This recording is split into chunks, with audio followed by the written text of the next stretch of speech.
British English with Alex. Right.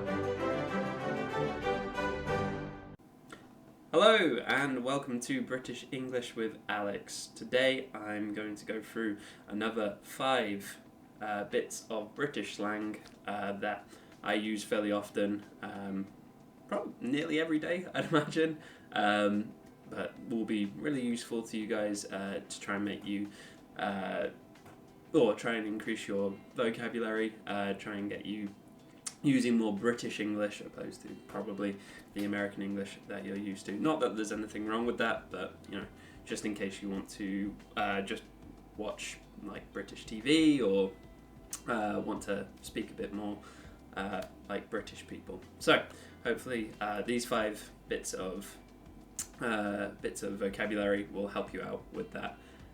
So number one is to nick. To nick. So, Nick is a person's name. I don't think that's got anything to do with this particular thing, because actually the meaning of to nick is something like to steal or to borrow. Now, usually you would hear it probably most commonly in terms of to borrow, but it also does mean to steal, so no intention of giving something back. So I guess closest Japanese to this would be kasu, to borrow, or nusumu, to steal. So an example of this would be if you're maybe at school or in the office or something, and you don't have a pen. You might say to your friend, "Hey, can I nick a pen?" And they'd say, "Yeah, sure, here you go." If you want to use it in terms of like stealing something, maybe you witnessed someone breaking into a car and maybe taking some things out of it. You would say, "Hey, that guy is nicking that stuff. You know, he's nicking something from that car. He's nicking something from that car." So you'd either use it for borrowing. So, "Can I nick a pen?" Does mean that you're probably going to give it back, or "Hey, that guy is nicking something. He's stealing." So that is to nick. Second bit of vocabulary today is tara. Tara. This I think is probably a little bit more of a sort of northern dialect sort of thing, but I do hear it quite often. I use it quite often, and it just means see ya, like matane, just a bye-bye sort of thing. So if I'm on the phone to like my parents or something and we're kind of winding up the call, I'd say, "Okay, love you, tara, tara, tara, bye, tara." So tara. It's very quick. It might be quite hard to pronounce. I'm not entirely sure. I don't know if it's a contraction of something or if it's long. Yeah, if it was something else to begin with and is just morphed. But yeah, it's tara, tra, tara, tra. So it doesn't matter kind of which way, if you go tara or tra, people kind of get the meaning from you hanging up the phone or something. So, just very quickly, alright, tara, tara, and done. So, that is tara. Number 3 is dodgy. Dodgy. Dodgy is something that's kind of unreliable, something that you can't trust. For example, if you had an injury to like your knee and you weren't sure if you can still play sports or something, and someone's asking you to, so can you come and do some baseball with me? You'd say, "I'd love to, but my knee is dodgy. My knee is dodgy, so I can't trust that my knee is going to work properly because it's hurt."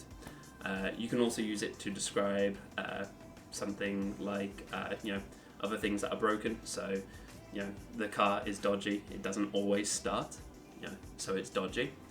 But you can also use it for people. So if someone is a bit untrustworthy, you can't really be sure if they're on the level, then you would say, "I don't know about him. He's a bit dodgy. He's a bit dodgy." So dodgy. So I guess closest in Japanese is ayashi, something like that. Anyway, so dodgy. Number four is actually something I've covered in a previous video. I will put the link up here, but it's just another way of saying it. So another way of saying ikikaeri is poptu. I think before I might have said, what did I say before? Niptu? Niptu?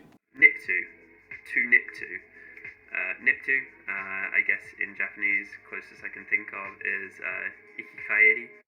Niptu, poptu, they're both the same thing. They're ikikaeri, means that you're going to go somewhere very quickly, do whatever you need to do, and then come back. So I'm going to pop to the shop. I'm going to nip to the shop. Both of them are fine.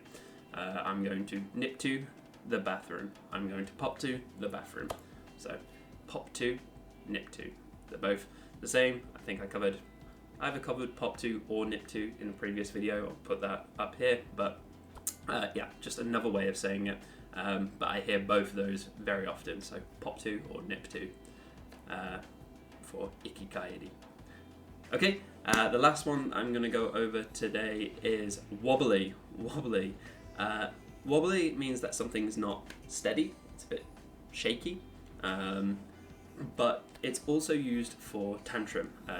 Someone being loudly complaining. I think the Japanese is like kanshaku.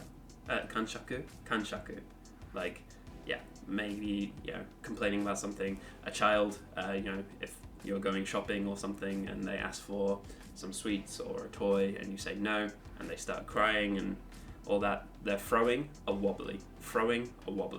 So wobbly is, this tantrum, kanshaku. The verb, I guess, is throwing a wobbly. Again, I'm not sure why you're throwing something in this case, but throwing a wobbly.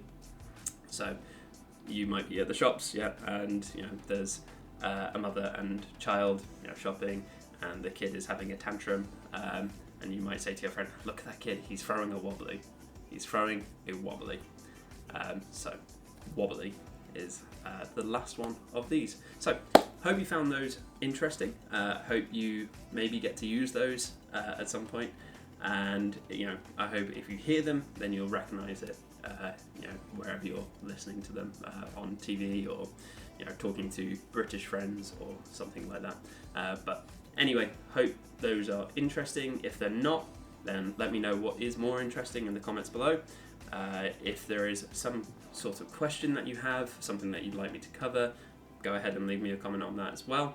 If you can like, share and subscribe, all of that good stuff, it will help me be able to reach more people and hopefully help them with their English. And hopefully I will see you in the next video. Bye bye.